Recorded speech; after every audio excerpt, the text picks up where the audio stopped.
Published 14:29 Eastern Daylight Saving Time, the 5th of May 2018. Updated 14:29 Eastern Daylight Saving Time, the 5th of May 2018. Russian President Vladimir Putin meets with Israeli Prime Minister Benjamin Netanyahu at the Bocharov-Rushe state residence in Sochi on August 23, 2017. Israeli Prime Minister Benjamin Netanyahu will meet Russian President Vladimir Putin in Moscow next week, their premier's office said, ahead of a possible U.S. withdrawal from the Iran nuclear deal.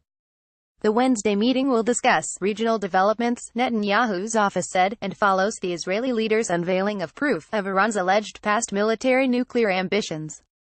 A televised presentation by Netanyahu on Monday was followed by phone calls to world leaders, including to Putin, in which the two discussed the Iran nuclear deal, as well as the situation in Syria.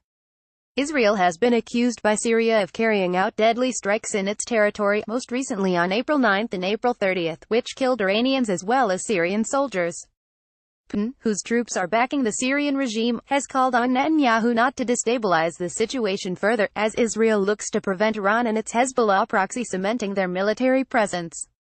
Russia meanwhile has reiterated its support for the Iran nuclear deal, with Putin telling Netanyahu it was of primary importance for ensuring international stability and security, in their Monday phone call.